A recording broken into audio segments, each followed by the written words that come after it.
Bismillahirrahmanirrahim. Assalamualaikum warahmatullahi wabarakatuh. Saya Azhari bin Zubli, nombor matrik A177495, akan membentangkan berkaitan pemikiran politik Jamaluddin Al-Afghani bagi memenuhi subjek PPJ 2473 Dunia Islam abad ke-19.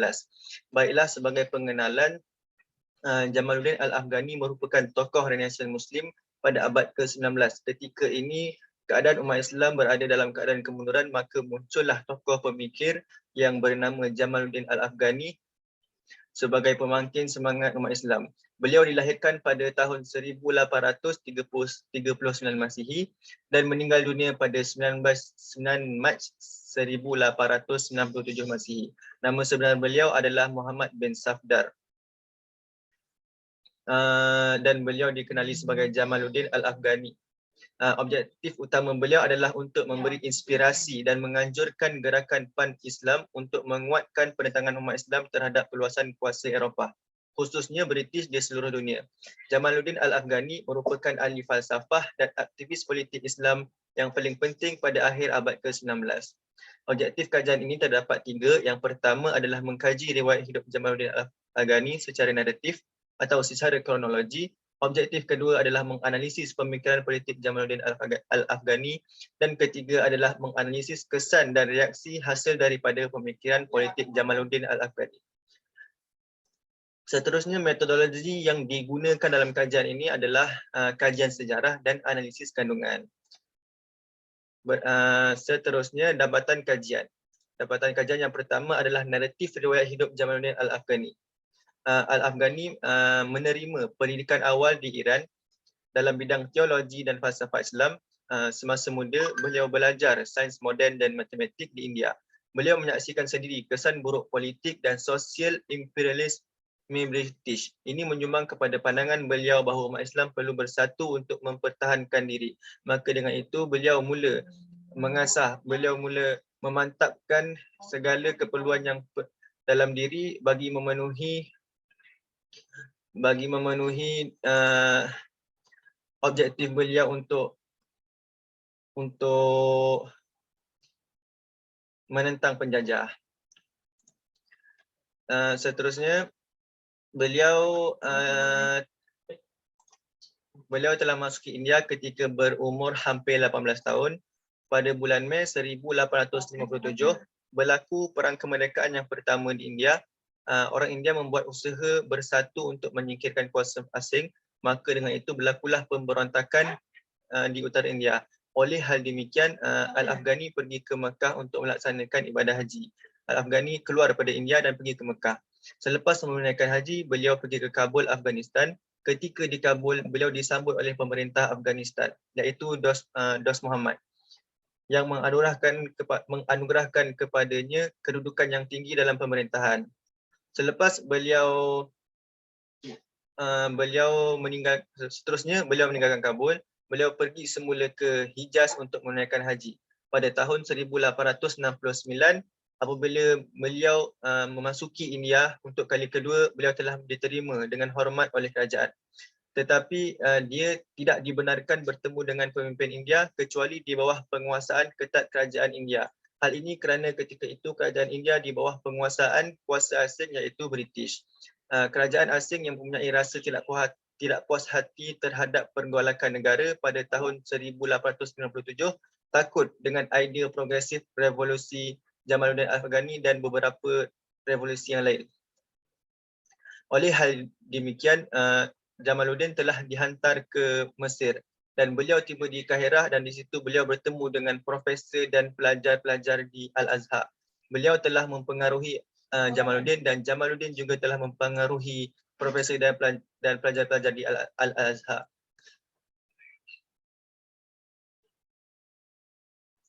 Antara pelajar-pelajar beliau yang terkenal adalah Syekh Muhammad Ahmad. Daripada meneruskan, seterusnya beliau pergi ke Mekah dan singgah di Istanbul, dan ketika di Istanbul beliau juga telah berpengaruh dan menjadi seorang yang penting di Istanbul.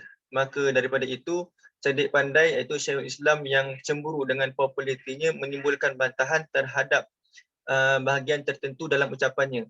Penggolakan yang diilhamkan ini mendapat momentum dan kerajaan Uthmaniyah terpaksa mengarahkan beliau meninggalkan ibu negara untuk beberapa waktu.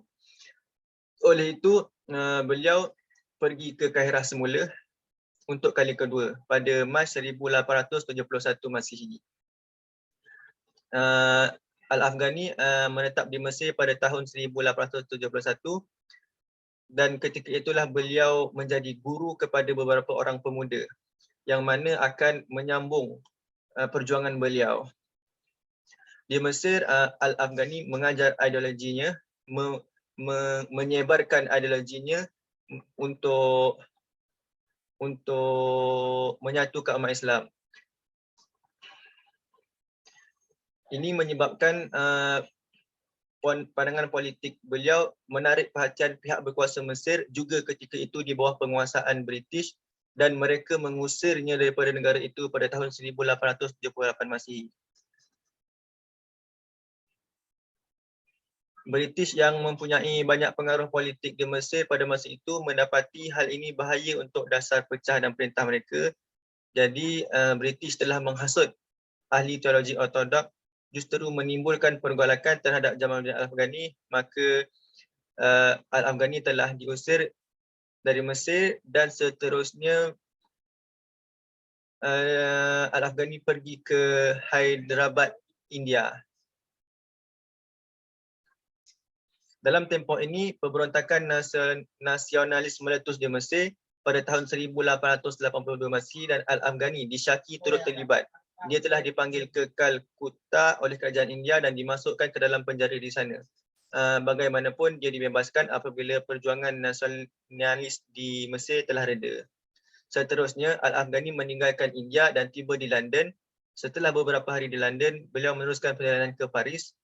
Dan ketika di Paris, beliau telah bertemu dengan muridnya iaitu Syekh Muhammad Abduh yang juga telah dibuang oleh Mesir. Mereka bersama-sama menerbitkan sebuah akhbar berbahasa Arab yang bertajuk Al-Urya Al-Wuthqa yang bermaksud pegangan yang teguh. Akhbar ini telah menggegar dunia kolonial, dunia imperialisme yang memberi kesan kepada dan akhbar ini memberi kesan mendalam kepada intelektual Muslim di seluruh dunia. Akhbar ini adalah senjata yang jitu dalam menyebarkan propaganda anti-British. Seterusnya, Al-Afghani meninggalkan London. Beliau pergi ke Rusia, melawat Moskow dan Saint Petersburg. Beliau tinggal di negara itu selama kira-kira 4 tahun. Selepas itu, pemerintah Parsi iaitu Syekh Nasruddin Kach telah menawarkan kedudukan tertinggi sebagai Perdana Menteri di Parsi. Al-Afghani telah menerima itu, namun demikian Al-Afghani secara terbuka mengkritik Shah Nasruddin Kach itu. Oleh hal demikian, beliau juga telah diusir oleh pemimpin tersebut.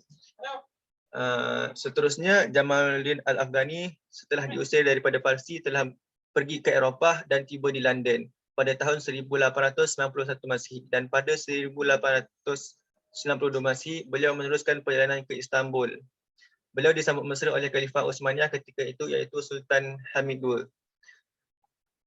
Dan ketika di Istanbul, Jamaluddin Al-Afghani diserang kanser rahang pada tahun 1896 Masihi dan meninggal dunia pada 9 Mac 1897 Masihi. Itulah secara ringkas naratif atau kronologi kehidupan atau perjalanan hidup Jamaluddin Al-Afghani. Seterusnya, dapatan kajian yang kedua adalah pemikiran politik Jamaluddin Al-Afghani.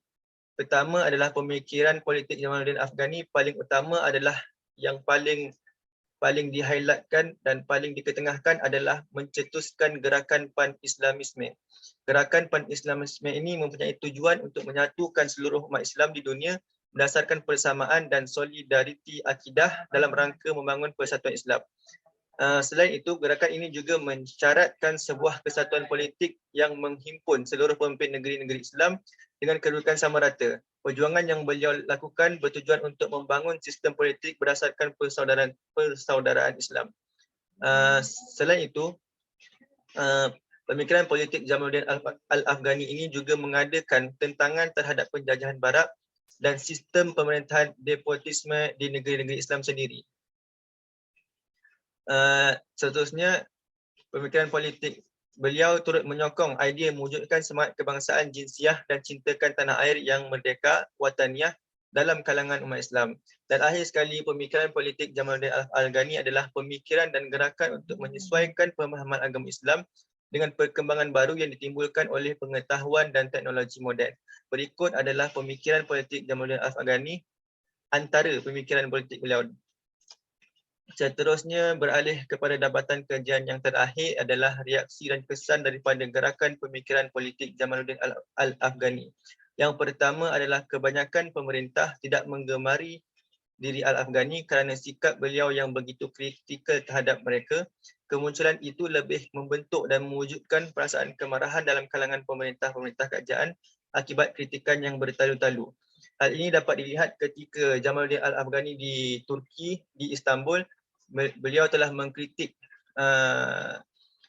dasar tanzimat yang diketengahkan, dan seterusnya dia juga mengkritik pandangan Sultan Abdul Hamid berkaitan gerakan pan-Islamisme yang bertumbukan di bawah sistem kekhalifahan. Selain itu, ketika di Parsi, beliau juga telah mengkritik pemerintah di Parsi hingga menyebabkan pemerintah itu telah dibunuh. Seterusnya, pemikiran politik Sayyid Jamaluddin Al-Afghani juga telah mendapat tempat dan reaksi yang baik dalam diri beberapa orang tokoh pemikir Islam. Antara yang terkenal adalah Syekh Muhammad Abduh, Rashid Shida dan Syekh Muhammad Iqbal di India.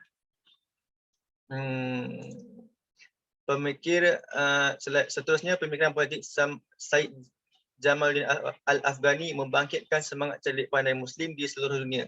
Walaupun ketika itu pemikirannya tidaklah berkembang luas, tetapi daripada anak muridnya dan pengaruh-pengaruh beliau telah berkembang sehingga ke hari ini. Pemikiran beliau menyemarakkan semangat penentangan terhadap pemerintah dan bangsa asing dalam kalangan penduduk tempatan. Ini dapat dilihat ketika di Mesir, iaitu penentangan di Mesir dimulakan oleh ideologi Jamaluddin Al-Afghani, dan ada setengah pengkaji mengatakan penentangan Al-Mahdi di Sudan juga berasal daripada ideologi yang diketengahkan oleh Jamaluddin Al-Afghani. Yang terakhir, reaksi penjajah Barat terhadap Jamaluddin Al-Afghani adalah menentang dan menyekat pemikiran politik beliau melalui pelbagai cara, antaranya menyekat akhbar-akhbar, tulisan-tulisan beliau daripada tersebar dan cuba menyuntik fitnah-fitnah untuk beberapa pemimpin dan cerdik pandai untuk membenci beliau. Itu sahaja dapatan kajian daripada kajian ini. Kesimpulannya adalah pemikiran politik Jamaluddin Al-Afghani memberi kesan yang sangat besar kepada seluruh dunia, khususnya umat Islam. Implikasi daripada pemikiran politik dan perjuangan beliau masih memberi manfaat kepada masyarakat sehingga kini. Beliau merupakan perintis kepada perjuangan-perjuangan umat Islam selepas beliau. Dapat dilihat daripada Jamaluddin Al-Afghani adalah untuk membebaskan nasib umat Islam dari kolonialisme, imperialisme dan materialisme. Hanyalah dengan politik yang dijiwai dengan agama. Pemikiran beliau yang mendapat tempat utama di dalam hati masyarakat ialah idea dan seruan yang mengenai pan Islam yang menuntut umat Islam bersatu padu dan penentangan terhadap sebarang bentuk penjajahan pihak luar. Itu saja daripada saya. Sekian, terima kasih. Assalamualaikum warahmatullahi wabarakatuh.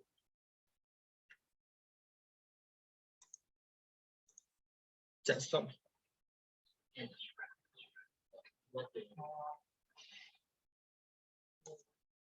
N.